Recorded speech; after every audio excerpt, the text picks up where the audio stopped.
안녕하세요. 일과 사람, 그리고 미래의 직업까지 직업에 대한 다양한 이야기를 전해드리는 잡학사전 진행의 오혜선입니다. 오늘은 박수인 김주영 아나운서와 함께합니다. 안녕하세요. 안녕하세요. 네, 빠르게 변화하는 시대 속에서 우리 일과 직업의 모습도 함께 달라지고 있습니다. 새로운 산업이 성장하고 일하는 방식 역시 다양해지면서 일자리에 대한 고민과 관심도 점점 커지고 있는데요. 지금 우리 사회의 일터는 어떻게 변화하고 있는지, 또 앞으로 어떤 흐름을 준비해야 하는지 저희 잡학사전에서 준비했습니다. 먼저 관련 주요 뉴스를 요약해드리는 잡뉴스 헤드라인 시간입니다. 첫 번째 소식입니다.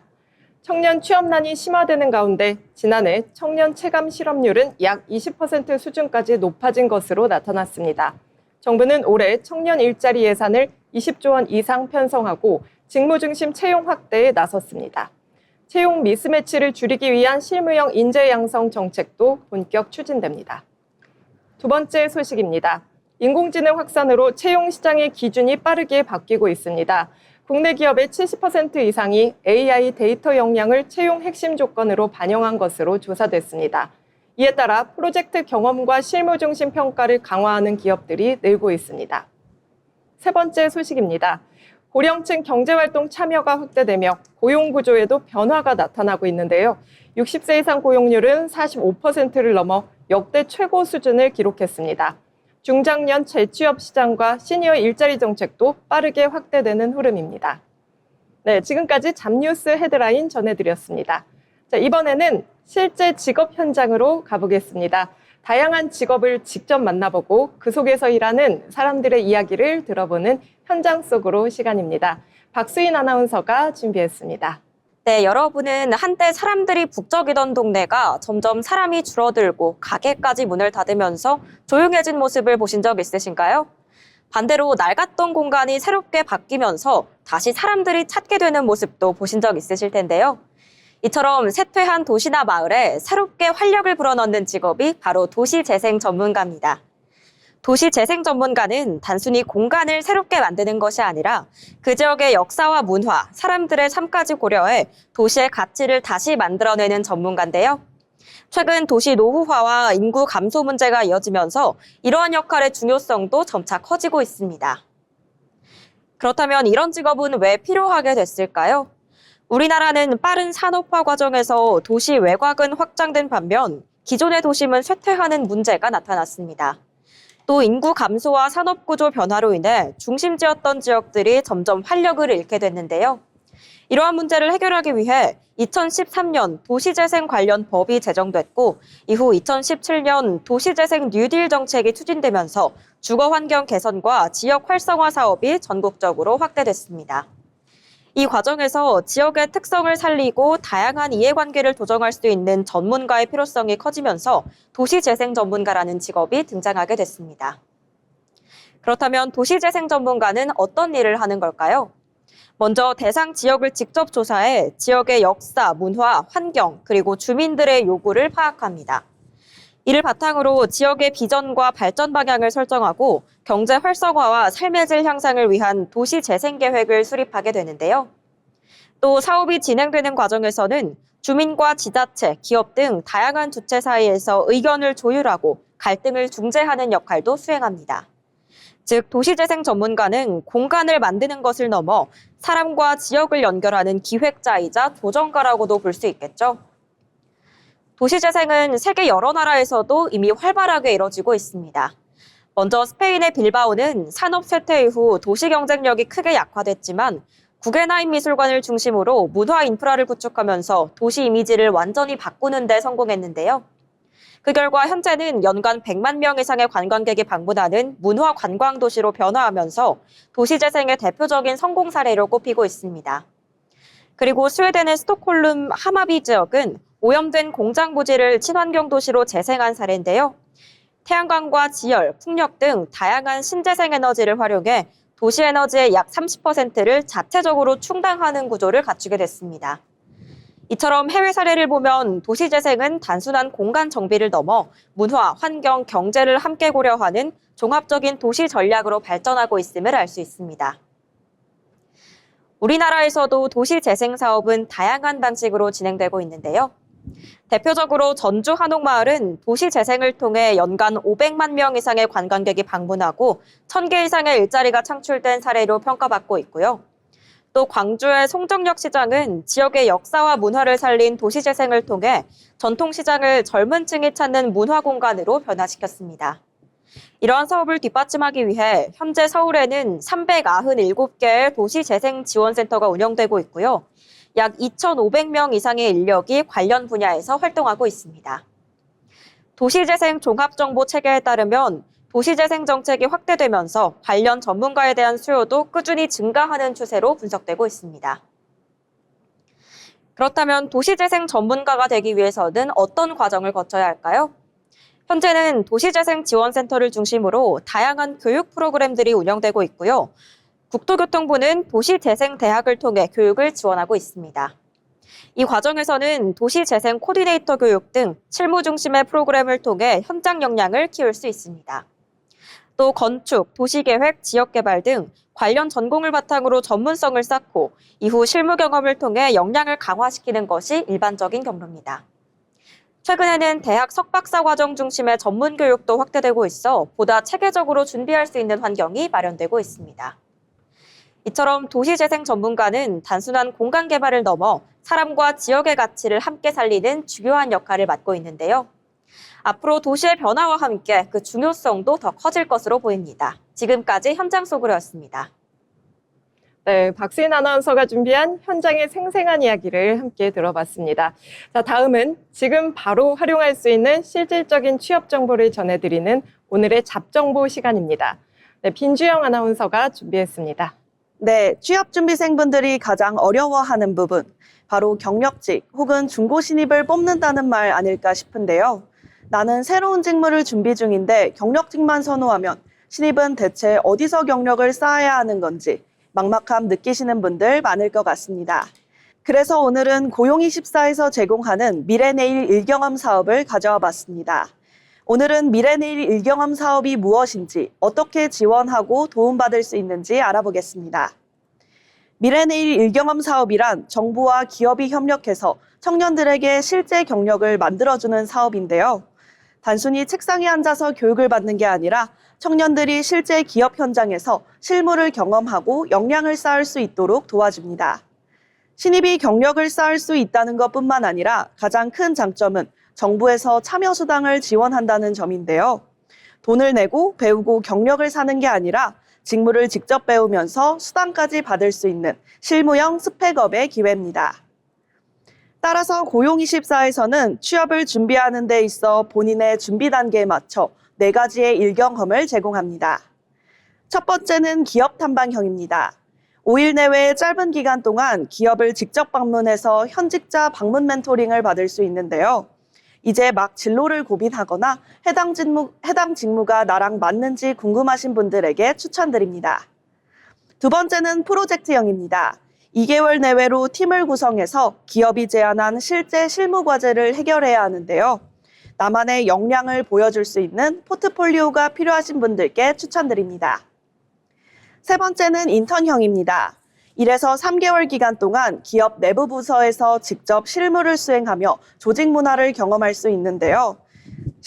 인턴형이 가장 인기가 많을 뿐 아니라 말 그대로 진짜 경력을 쌓을 수 있는 형태입니다. 마지막으로는 ESG 지원형입니다. 대기업이나 공공기관에서 사회공헌 차원으로 제공하는 양질의 직무 훈련을 받을 수 있습니다. 그렇다면 어떻게 지원할 수 있는지가 궁금하실 것 같은데요. 홈페이지 화면을 함께 보면서 알아보겠습니다. 먼저 고용24 홈페이지에 들어갑니다. 메인 화면 상단을 보시면 취업 지원 탭이 있는데요. 그 탭을 선택하신 후 청년 취업 역량 강화, 미래내일 일경험을 클릭합니다. 그러면 청년 일경험 포털로 연결되는데요. 오늘자 기준으로 현재 모집 중인 일경험 프로그램이 몇 건인지, 공고 마감이 얼마 남았는지 등을 한눈에 알아보실 수 있습니다. 또한 원하는 직무나 지역을 설정해서 원하는 공고만 쏙쏙 골라 확인할 수 있는데요. 마음에 드는 공고를 찾으셨다면 고용24에 등록해 놓은 기본 이력서를 통해 클릭 한 번으로 온라인 지원을 하실 수 있습니다. 오늘 제가 알려드린 정보로 경력을 어떻게 쌓을지 막막하셨던 분들의 고민이 조금이나마 해결되셨으면 좋겠습니다. 이제 무경력 고민은 끝내고 여러분의 첫 번째 경력을 시작하시길 바랍니다. 여러분의 취업을 응원하는 지금까지 잡정보 시간이었습니다. 네, 잘 들었습니다. 세상에는 우리가 아직 알지 못하는 다양한 직업들이 존재하는데요. 새롭게 떠오르는 직업과 앞으로 주목해야 할 미래 직종을 살펴보는 시간, 직업의 세계, 기다인 아나운서가 전해드립니다. 잘 알려지지 않은 직업, 미래 유망 직종, 전환 직업군 등을 소개하는 직업의 세계 시간입니다. 여러분, 요즘 인공지능이랑 대화 많이 나누시죠? 오늘 날씨는 어때? 이 노래 제목은 뭐야와 같은 이제는 AI와 대화하는 게 너무나 자연스러운 일상이 됐죠? 제 주변에도 AI에게 개인적인 상담을 받는 친구들이 많습니다. 이제 AI는 우리 곁에 아주 가까이 와 있는데요. 단순히 데이터가 많아서일까요? 아닙니다. AI의 논리에 인간의 언어와 감성을 입히는 사람들이 있기 때문입니다. 오늘 직업의 세계에서는요, 문과생들의 새로운 블루오션으로 떠오른 AI 대화 기획자에 대해 알아보겠습니다. 이 AI 대화 기획자 조금 생소하시죠? 영어로는 UX 라이터나 컨버세이션 디자이너라고도 부릅니다. 한마디로 정의하자면 인공지능이 사용자에게 어떤 말투로 어떤 단어를 써서 어떤 분위기로 대답해야 할지 설계하는 사람입니다. 우리가 사람을 처음 만날 때 그 사람의 말투나 단어 선택에서 성격을 느끼죠. AI에게도 이 인격을 만들어주는 일입니다. 예를 들어 아이들을 위한 학습용 AI라면 친절한 선생님 같은 말투를 써야 할 것이고요. 은행 앱의 챗봇이라면 신뢰감을 주는 정중하고 명확한 말투를 써야 합니다. 바로 이런 서비스의 목적에 맞는 페르소나, 즉 AI의 성격을 설정하고 관리하는 것이 이들의 핵심 역할입니다. 그렇다면 구체적으로 어떤 일을 할까요? 업무는 크게 세 가지로 나눠집니다. 첫 번째는 대화 시나리오 설계입니다. 사용자가 질문을 던졌을 때 대화가 뚝 끊기지 않고 물 흐르듯이 이어지도록 지도를 그리는 작업이죠. 만약 사용자가 이렇게 물으면 AI는 이렇게 답해야 한다는 논리 구조를 짭니다. 두 번째는 톤 앤 매너 조율입니다. 죄송합니다 라고 딱딱하게 말할지 정말 미안합니다. 제가 다시 확인해 드릴게요 라고 다정하게 말할지 아주 미세한 어감의 차이를 결정합니다. 이 작은 차이가 서비스의 품질을 완전히 바꿔놓기 때문입니다. 세 번째는 가장 중요한 예외 상황 대응입니다. 사용자가 갑자기 욕설을 하거나 혹은 거꾸로 나 너무 힘들어 죽고 싶어 같은 위험한 고민을 털어놓을 때 AI가 당황하지 않고 윤리적으로 적절하게 대응하도록 가이드라인을 만드는 것도 이들의 역할입니다. 그렇다면 이 매력적인 직업 어떻게 준비해야 할까요? 코딩을 배워야 하나? 걱정부터 앞서시겠지만 사실 가장 중요한 건 언어 설계 능력입니다. 첫 번째 단계는 UX 라이팅 공부입니다. 사용자의 행동을 유도하는 간결하고 명확한 문장력을 기르는 것이죠. 두 번째는 노코드 툴을 활용해 보는 겁니다. 보이스 플로우 같은 툴을 쓰면 코딩한 줄 몰라도 드래그 앤 드롭으로 대화의 흐름도를 직접 그려볼 수 있습니다. 마지막으로 챗 GPT 같은 생성형 AI에게 직접 페르소나를 부여해보는 프롬프트 엔지니어링 실습입니다. 예를 들자면 너는 세무사야, 너는 어린이집 선생님이야 라고 지시하며 AI가 내 의도대로 대화하게 만드는 연습이 큰 도움이 됩니다. 또한 아직 국가공인 자격증은 없지만 글로벌 시장에서 인정받는 CDI, 대화설계연구소의 인증과정이나 구글에서 제공하는 대화형 AI 설계 강의 수료증이 포트폴리오를 빛내줄 수 있습니다. 앞으로 우리가 마주할 세상의 거의 모든 서비스에는 인공지능이 들어갑니다. 알고리즘의 인격과 윤리의 옷을 입히는 AI 대화 기획자의 가치는 점점 더 높아질 수밖에 없죠. 타인의 마음을 읽고 공감하는 데 자신이 있으신가요? 그렇다면 여러분이 바로 미래의 AI 대화 기획자일지도 모릅니다. 지금까지 직업의 세계였습니다. 네, 직업의 세계 만나봤습니다. 자, 이번 시간은 취업 시장의 선택과 고민을 함께 짚어보는 잡토크 시간입니다. 네, 요즘 취업을 준비하는 분들이라면 한 번쯤 많이 고민해 보셨을 텐데요. 바로 공기업이냐, 스타트업이냐. 네, 바로 안정적인 공기업과 빠르게 성장하는 스타트업. 각각의 장단점이 분명한 만큼 어떤 선택이 더 좋은지에 대한 고민도 많아질 텐데요. 그래서 오늘은 공기업과 스타트업의 차이와 함께 나에게 맞는 선택 기준이 무엇인지 알아보겠습니다. 네, 먼저 박수인 아나운서, 요즘 취업 시장에서 두 선택지에 대해서 어떻게 좀 볼까요? 아무래도 가장 중요한 건 말씀해 주셨던 안정성과 성장성이겠죠. 공기업은 고용 안정성과 복지, 그리고 예측 가능한 커리어가 강점이고요. 반대로 스타트업은 빠른 성장과 다양한 경험, 그리고 성과에 따른 보상이 강점입니다. 맞습니다. 공기업은 체계가 잘 갖춰져 있어 안정적으로 일할 수 있는 반면 스타트업은 변화가 빠른 만큼 본인의 역할이 빠르게 확장될 수 있다는 특징이 있습니다. 네, 결국 빠르게 갈 건지, 빠르게 성장할 건지, 안정적으로 갈 건지에 대한 고민이 많으실 텐데요. 실제로 좀 일하는 방식에서도 차이가 있다고요? 네, 공기업은 역할과 업무가 비교적 명확하게 나뉘어 있습니다. 정해진 프로세스 안에서 전문성을 쌓는 구조라고 볼 수 있습니다. 반대로 스타트업은 한 사람이 여러 가지 일을 맡는 경우가 많죠. 기획부터 실행까지 전체적인 과정을 경험할 수 있다는 점이 특징입니다. 네, 그래서 이 스타트업은 배울 수 있는 폭이 좀 넓다고 이야기하는데요.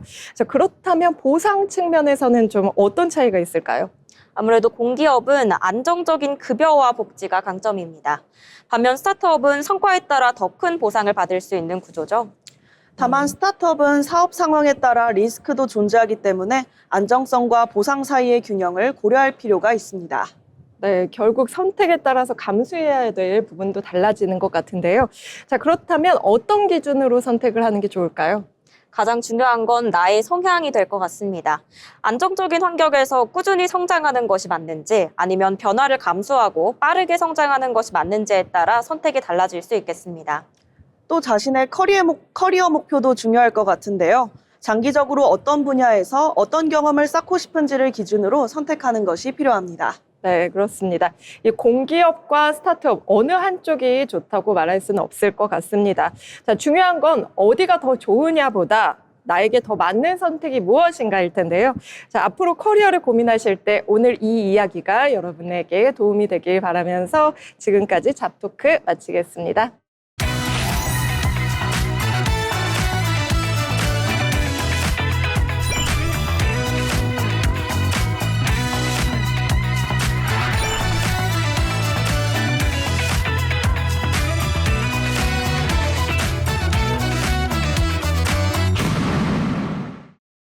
이렇게 빠르게 사회가 변화하고 있지만 그 와중에도 묵묵히 자신의 길을 걸어가는 사람들이 있습니다.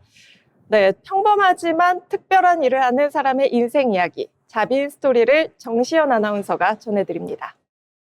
여러분, 눈을 감고 한번 상상해보면 하얗게 쌓인 눈밭을 누군가 천천히 걸어옵니다. 뽀드득 뽀드득 발을 내디딜 때마다 들리는 그 선명한 소리. 당연히 현장에서 녹음된 거라고 생각하셨죠? 하지만 반전이 있습니다. 사실 이 소리의 정체는 스튜디오 안에서 전문가루가 가득 담긴 주머니를 손으로 꾹꾹 누르는 소리인데요. 또 영화 속에서 뼈가 으스러지는 섬뜩한 소리는 싱싱한 샐러리를 힘껏 움켜쥐어 부러뜨리는 소리라고 합니다. 화면 속에서 진짜 같은 가짜 소리를 창조하는 사람. 오늘 자빈 스토리에서는 국내 1세대 폴리 아티스트 이춘규 감독의 세계로 안내하겠습니다. 폴리라는 말 생소하셨죠? 영화나 드라마 촬영에서 마이크에 담기지 않는 미세한 생활 소음들을 후반 작업에서 직접 만들어 입히는 기술을 말합니다.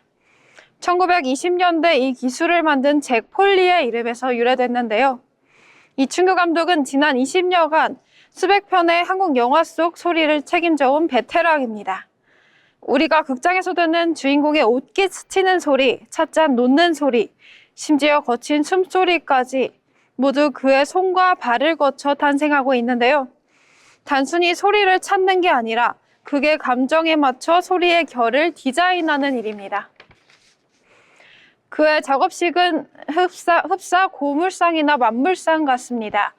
낡은 구두 수십 켤레, 녹슨 금속판, 심지어 말린 해조류까지 가득한데요.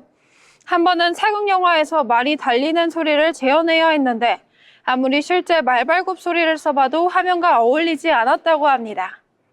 고민 끝에 그가 선택한 건 의외로 코코넛 껍질이었습니다.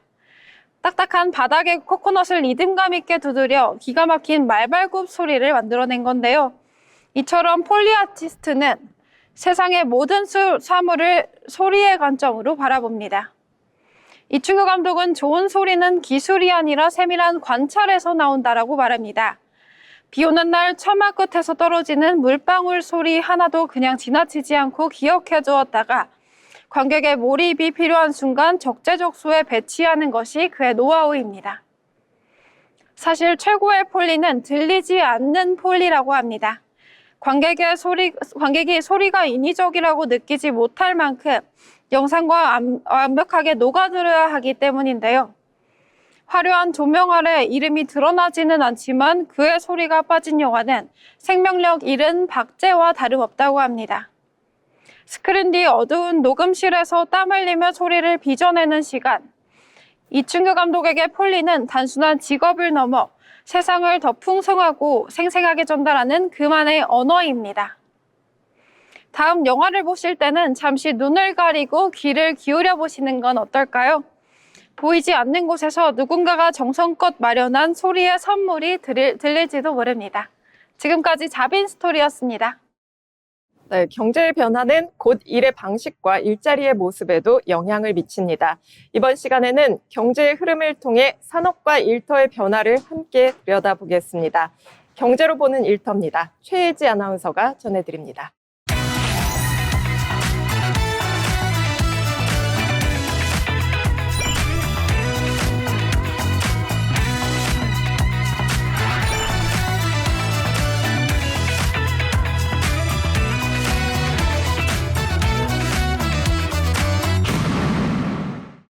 경제 흐름을 통해 우리의 일터를 알아보는 시간, 경제로 보는 일터입니다. 오늘은 최근 우리 경제의 중요한 변화 가운데 하나인 탄소 감축 흐름이 일터를 어떻게 바꾸고 있는지 살펴보겠습니다. 최근 전 세계적으로 기후 변화 대응이 중요한 과제로 떠오르면서 기업과 정부 모두 탄소 배출을 줄이기 위한 노력을 강화하고 있는데요. 특히 국제사회에서는 기업이 얼마나 많은 탄소를 배출하는지 관리하고 이를 줄이기 위한 계획을 세우는 것이 점점 중요해지고 있습니다. 이처럼 환경과 경제가 함께 움직이기 시작하면서 새로운 직업도 등장하고 있는데요. 그 대표적인 직업이 바로 탄소 배출 관리 전문가입니다. 탄소 배출 관리 전문가는 기업이나 기관에서 발생하는 이산화탄소 배출량을 측정하고 분석하는 역할을 하는데요. 어떤 과정에서 탄소가 많이 발생하는지 파악하고 배출량을 줄일 수 있는 방법을 찾는 것이 주요 업무입니다. 또 정부의 환경 규제나 국제 기준에 맞춰 기업이 탄소 관리 계획을 세우도록 돕는 역할을 하는데요. 최근 기업들이 환경과 사회적 책임을 강조하는 ESG 경영을 확대하면서 탄소 배출을 체계적으로 관리할 수 있는 전문 인력의 필요성도 커지고 있습니다. 특히 제조업이나 에너지 산업처럼 탄소 배출이 많은 산업에선 기업의 경쟁력을 높이기 위해서라도 이러한 전문가의 역할이 점점 중요해지고 있는데요. 이와 함께 탄소 데이터 분석가나 환경 컨설턴트 같은 직무도 함께 주목받고 있습니다. 기업이 친환경 경영을 추진하려면 배출량 데이터를 정확하게 관리하고 탄소 감축 전략을 세우는 과정이 필수적으로 필요하기 때문입니다. 또 최근엔 기업이 배출한 탄소를 시장에서 사고 파는 탄소 배출권 거래 제도도 확대되고 있는데요. 이 과정에서도 배출량을 계산하고 배출권을 관리하는 전문 인력이 필요해지면서 관련 직무 역시 새로운 일자리로 주목받고 있습니다. 이처럼 기후변화 대응과 친환경 정책은 단순한 환경 문제가 아니라 새로운 산업과 직업을 만들어내는 경제 변화로 이어지고 있는데요. 앞으로도 탄소 감축과 친환경 기술이 확대될수록 환경 관리와 데이터 분석을 중심으로 한 다양한 녹색 일자리 역시 계속 늘어날 것으로 보입니다. 결국 기후변화에 대응하려는 움직임은 우리의 생활 방식뿐만이 아니라 어떤 산업이 성장하고 어떤 직업이 등장하는지까지 바꾸고 있습니다. 지금까지 경제 흐름 속에서 일터의 변화를 알아보는 시간, 경제로 보는 일터였습니다. 이제 데이터로 본 일터 시간입니다. 네, 오늘은 기업 직업훈련 실태와 원격 교육 부상을 주제로 이야기 나눠보겠습니다. 네, 박수인 아나운서, 이 기업 직업훈련이 좀 강화되고 있다고요? 네, 우리 산업 현장의 핵심 지표죠. 기업들의 직무 교육 훈련 실태에 대한 데이터를 정리해 왔습니다. 최근 AI 전환 등 산업 구조가 급격하게 변하면서 기업들이 재직자 역량 강화에 사활을 걸고 있는데요. 한국산업인력공단이 발표한 기업 직업훈련 실태조사의 결과를 보면 교육훈련을 실시하는 기업의 비중이 매년 뚜렷하게 상승세를 보이고 있습니다. 네, 그렇죠. 이제는 입사 후에도 끊임없이 직무 역량을 업데이트해야 되는 시대인데요. 실제로 교육에 참여하는 기업들이 수치상으로도 좀 많이 늘었다고요? 네, 정확한 수치로 한번 살펴보겠습니다. 직업훈련을 실시한 기업은 2022년 39.4%에서 2023년 43.7%, 그리고 지난해에는 51.8%까지 올라섰습니다. 이제 국내 기업 2곳 중 한 곳은 정기적으로 교육을 진행하고 있는 셈인데요. 특히 이번 조사에서 주목할 부분은 원격 훈련의 급증입니다. 작년 한 해 원격 교육을 활용한 기업 비율이 무려 58.4%로 나타났는데요. 이는 전년 대비 약 20%포인트 가까이 폭발적으로 늘어난 수치입니다. 20%포인트나 늘었다니 정말 대단하네요. 아무래도 중소기업 입장에서는 현장을 비우기가 어렵다 보니 시공간 제약이 적은 원격 교육을 선호하게 된 거겠죠? 네, 정확한 분석입니다. 인력 운용에 여유가 부족한 중소기업들이 접근성이 좋은 온라인 플랫폼을 적극적으로 활용한 결과로 보이는데요. 교육의 효과 또한 데이터가 입증하고 있습니다. 훈련을 실시한 기업의 78.6%가 직원의 직무 능력이 실질적으로 향상됐다고 답했습니다. 뒤이어 기업의 생산성 향상이 58%, 직원의 동기부여와 사기 재고가 53.8% 순으로 높은 만족도를 보였는데요. 한마디로 교육이 직업 경쟁력으로 직결되고 있다는 의미입니다. 네, 이 수치만 봐도 교육의 효용성이 좀 확실해 보이는데 혹시 아쉬운 점이나 좀 보완해야 할 부분이 있을까요? 네, 명암이 엇갈리는 부분도 있습니다. 회사 차원의 계획된 훈련 외에 재직자 개인의 자기 개발을 지원하는 기업은 전체의 9.6%에 불과했는데요. 심지어 전년보다도 소폭 감소한 수치입니다. 주로 수강료 지원이나 수강료 같은 금전적인 지원에 치우쳐 있고요. 교육 휴가나 업무 시간 배려 같은 실질적인 지원은 상대적으로 부족한 실성입니다. 기업들이 당장 눈앞의 직무 역량 강화에는 적극적이지만 장기적인 관점에서 개인의 성장을 돕는 문화는 아직 정착 단계라고 볼 수 있겠습니다. 기업이 지속 가능하게 성장하려면 결국 개인의 역량도 함께 커져야 할 텐데 그 부분은 정책적인 지원이 더 고민되어야겠네요. 네, 그렇습니다. 이제 공단 측에서도 인공지능 전환 등 급변하는 환경에 맞춰 우리 기업들이 적응할 수 있도록 선제적인 지원 체계를 구축하겠다고 밝힌 만큼 앞으로 직업훈련의 질적 성장이 고용시장에 어떤 긍정적인 변화를 가져올지 계속 지켜봐야겠습니다. 네, 데이터로 본 이슈, 데이터로 본 일터, 저희 두 번째 주제를 알아보도록 하겠습니다. 통계와 데이터를 통해 요즘 노동시장의 변화를 살펴보겠습니다. 네, 빈주영 아나운서, 네, 오늘 어떤 데이터를 준비하셨죠? 네, 오늘 제가 가져온 이슈는요. 최근 취업 시장에서 불고 있는 가장 근본적인 변화, 채용 방식에 대해 이야기해 보려 합니다. 요즘 취준생들 사이에서 내가 가고 싶은 곳은 문이 닫혔다라는 말이 심심찮게 들리고 있는데요. 통계를 보면 이게 사실로 드러납니다. 최근 한국경영자총협회가 전국 500개 기업을 대상으로 조사한 2026년 신규 채용 실태조사 결과 정기공채만 고집하는 기업은 이제 10.2%에 불과했습니다. 반면 10곳 중 9곳은 필요할 때마다 수시 채용을 이미 도입했거나 아예 수시 채용만으로만 뽑고 있었는데요. 한꺼번에 수천 명씩 뽑던 시대는 사실상 막을 내린 겁니다. 네, 맞습니다. 사실 예전에는 봄, 가을만 되면 대기업 공채 소식으로 떠들썩했는데 요즘은 그런 풍경도 많이 사라진 것 같은데요. 취준생들 입장에서는 언제 뽑을지 모르니까 더 불안할 것 같아요. 맞습니다. 표면적인 기회는 줄어든 것처럼 보일 수 있는데요. 하지만 기업들이 왜 이렇게 채용 방식을 바꿨는지 데이터를 보면 그 이유가 드러납니다. 최근 1년 내 입사한 신입사원들의 퇴사 현황을 분석해보니 4명 중 1명꼴로 회사를 떠나고 있었습니다. 그런데 놀라운 건 퇴사 이유인데요. 연봉이나 복지 때문이 아니라 약 60% 이상이 직무가 생각과 다르거나 팀 분위기에 적응하지 못하겠다는 이른바 적합성 문제를 퇴사 이유로 꼽았습니다. 네, 공들여 뽑아 놓아도 정작 조직과 맞지 않아 금방 떠나버리니 기업 입장에서도 참 고민이 클 것 같습니다. 그렇습니다. 기업 입장에서는 한 명을 채용해서 실무에 투입하기까지 막대한 비용과 시간을 쏟는데 그 인재가 금방 나가버리면 조직 전체 손실이 너무 크죠. 그래서 이제는 많이 뽑기보다 우리 팀에 딱 맞는 고밀도 인재 한 명을 정교하게 뽑기 위해 인재 밀도 전략을 선택한 겁니다. 스펙이라는 문턱을 한번 넘었더니 이제는 회사의 색깔에 맞춰 나라는 사람 자체를 증명해야 한다는 게 아무래도 구직자들에게는 훨씬 더 무거운 부담으로 다가올 것 같은데요. 그럴 수밖에 없을 것 같은데요. 하지만 실제로 기업 10곳 중 6곳 이상이 채용의 당락을 결정하는 핵심 요소로 이 컬처핏을 꼽고 있습니다. 예전에는 일만 잘하면 장땡이었다면 이제는 우리 팀과 시너지를 낼 수 있는 가치관을 가졌는지가 당락을 결정하는 중요한 요인이 된 거죠. 이런 변화는 고용시장에 수시 채용을 가져왔고 수시 채용은 결국 중고 신입이나 경력직 위주로 흘러가게 만들었습니다.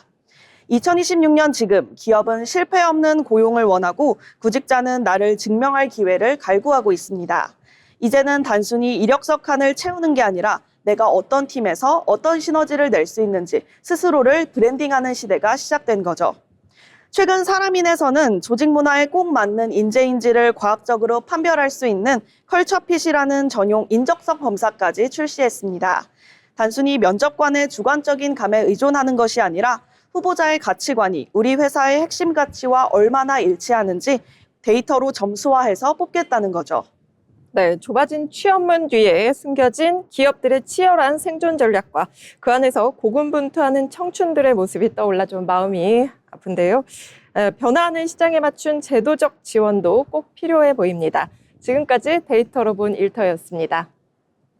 네, 취업을 준비할 때 중요한 것 중 하나는 바로 기업을 제대로 이해하는 것입니다. 네, 기업의 특징과 산업 트렌드를 살펴보는 시간, 기업사전, 기업을 알고 잡자. 이도아 아나운서가 준비했습니다. 기업을 쉽고 흥미롭게 알아보는 시간, 기업사전입니다. 요즘은 복잡했던 금융 서비스가 몇 번의 터치로 해결되는 시대인데요. 송금부터 소비 관리까지 모든 것이 손 안에서 이루어지고 있습니다. 오늘 기업사전에서 살펴볼 기업은 토스를 운영하는 비바 리퍼블릭합니다. 토스는 2015년 간편 송금 서비스를 시작으로 등장했습니다. 과거에는 계좌이체를 하려면 공인인증서나 보안카드 같은 복잡한 절차를 거쳐야 했는데요.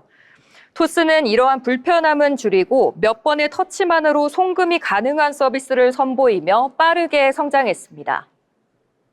이후 토스는 사업 명령을 꾸준히 확장했습니다.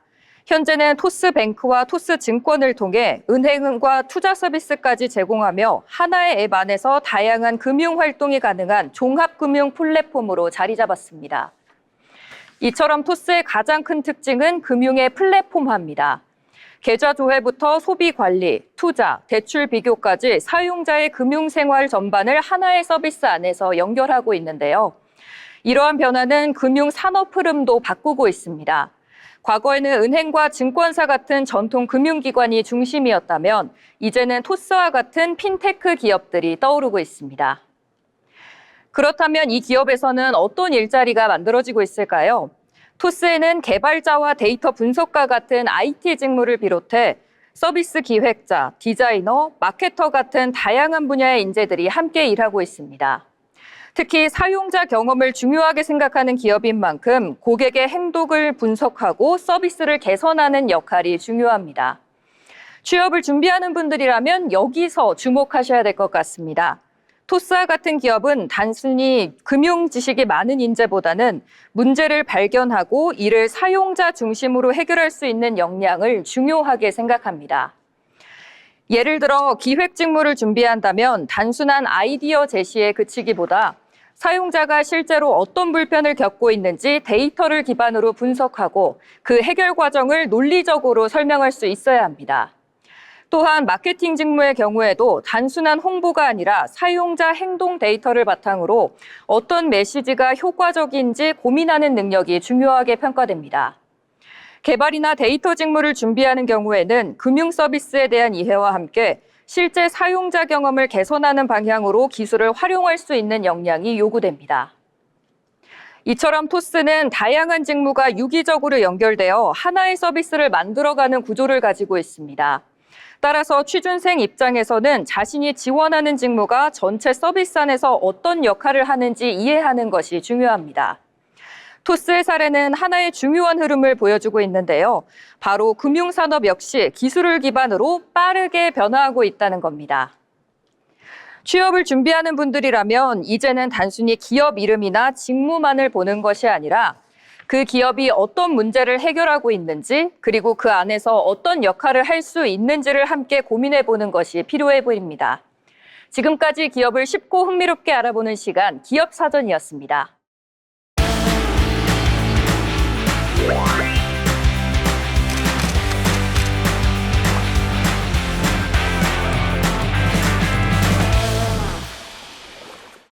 전국의 맛집, 명소, 핫플레이스까지 전해드리는 어디 갈까 시간입니다. 요즘 비행기 값이 폭등하고 있죠. 그만큼 해외여행 계획하셨다가 취소하시는 분들도 많을 텐데요. 특히 일본으로 봄맞이 여행 계획하셨다가 아마 유류 할증료만 52만 원까지 붙으신 분들도 있을 겁니다. 물론 일본 벚꽃 여행도 좋겠지만 올해는 기차나 자차로 쉽게 떠날 수 있는 국내 철쭉 여행은 어떨까요? 꽃구경 명소로 추천할 이번 주는 경기도 군포시인데요. 4월 19일부터 27일까지 총 9일 동안 군포 철쭉축제가 열릴 예정이라고 합니다. 매년 또 군포를 대표하는 축제이기도 한데요. 특히 벚꽃은 피면 정말 예쁘지만 짧고 굵게 가버린다라는 특징이 있잖아요. 그만큼 빨리 져서 아쉬움이 많이 남게 되기도 합니다. 하지만 이 벚꽃의 아쉬움을 달래줄 철쭉꽃이 존재하고 있는데요. 철쭉은 4월에서 5월까지가 절정이라고 합니다. 군포 철쭉축제에서는 약 22만여 정도 그루의 철쭉꽃을 볼 수 있다고 하고요. 보통 꽃축제를 보려고 도심 외곽으로 가는 경우가 많잖아요. 그런데 군포 철쭉축제에서는 도심 근처에서 열리기 때문에 장점은 편리한 접근성이다라는 점이 있습니다. 또 지하철을 타고 쉽게 오갈 수 있는 만큼 언덕도 완만하기 때문에 산책로도 잘 조성이 되어 있다는 그런 장점이 있습니다. 또 가족 단위 방문객도 편하게 올라올 수 있기 때문에 철쭉축제 한번 가보시는 것도 좋을 것 같습니다. 이뿐만이 아니라 다양한 프로그램과 함께 올해는 특별히 12주년을 맞아서 야간 경관도 볼 수 있다고 하는데요.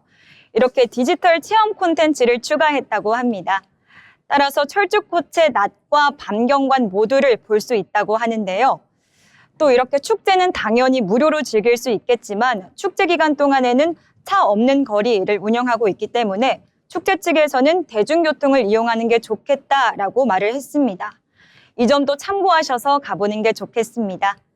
올해는 국내에서 다양한 꽃축제 즐겨보는 건 어떨까요? 지금까지 어디 갈까 시간이었습니다.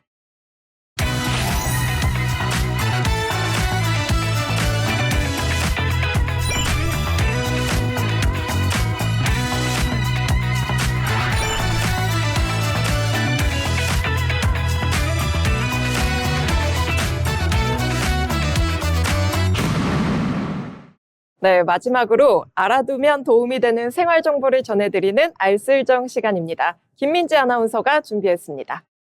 알아두면 쓸데있는 정보를 전해드리는 알쓸정 시간입니다. 여러분, 물건을 살 때 12개월 무이자 할부 한 번쯤은 들어보셨죠? 부담 없이 나눠낼 수 있어서 괜히 더 합리적인 소비처럼 느껴지기도 하는데요. 그런데 여기서 한 가지 질문을 드려보도록 하겠습니다. 이 무이자 할부는 정말 이자가 없는 걸까요? 오늘 알쓸정에서는 우리가 자주 사용하는 할부 결제 구조와 그 안에 숨겨져 있는 경제 이야기를 들려드리도록 하겠습니다. 먼저 가장 기본적인 질문입니다. 무이자 할부의 이자는 누가 부담할까요? 할부는 본래 금융 서비스인데요. 돈을 먼저 쓰고 나중에 갚는 구조이기 때문에 원칙적으로는 이자가 발생해야 합니다. 그런데 그 소비자가 이자를 내지 않는다면 그 비용은 사라지는 게 아니라 다른 곳으로 이동하게 되는데요. 대표적으로는 카드사, 판매자 혹은 플랫폼이 이자 비용을 대신 부담하는 구조입니다. 즉 무이자 할부는 이자가 없는 것이 아니라 누군가가 대신 내주는 것이라고 알면 될 것 같습니다. 그렇다면 이 비용은 어디에 반영이 될까요? 많은 경우 이자 비용은 상품 가격이나 수수료에 포함되게 됩니다. 예를 들어 동일한 상품이더라도 할부 혜택이 있는 상품은 정가가 더 높게 포함되는 건데요. 또 판매자는 카드사에 일정 수수료를 지불하게 되는데 이 비용 역시 상품 가격에 반영될 가능성이 굉장히 큽니다. 결국 우리는 이자를 직접 내지 않는 대신 다른 형태로 간접적인 지불을 하고 있는 셈이죠. 이러한 구조는 소비 패턴에도 영향을 미칩니다. 할부는 한 번에 큰 돈이 나가지 않기 때문에 소비 장벽을 낮추는 효과가 있습니다. 그래서 원래는 망설였을 소비도 나눠내면 되겠지 하는 이런 생각으로 결제까지 이어지기가 쉬운데요. 이처럼 할부는 단순한 결제 방식이 아니라 소비를 유도하는 하나의 전략으로 활용되기도 합니다. 그렇다면 이 구조의 끝은 어디로 향할까요? 할부 이용이 늘어날수록 카드 수수료, 상품 가격, 플랫폼 비용 구조 등이 전체적으로 영향을 받게 됩니다. 또 개인 입장에서는 여러 개의 할부가 쌓이면 고정 지출처럼 느껴질 수도 있는데요. 결국 지금 부담이 적다는 이유로 할부를 선택했을 때 미래의 소비 여력이 줄어드는 부메랑 효과가 돌아올 수도 있습니다.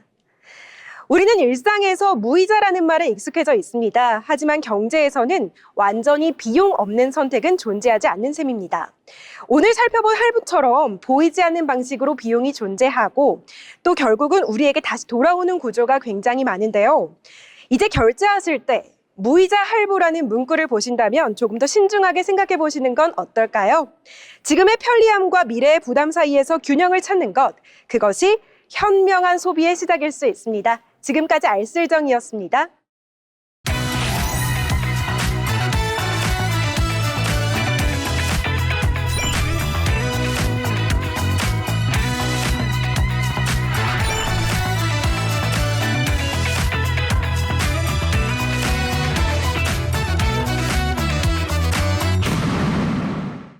네, 주간 날씨를 전해드립니다. 기다인 아나운서가 준비했습니다. 기다인 아나운서 전해주시죠.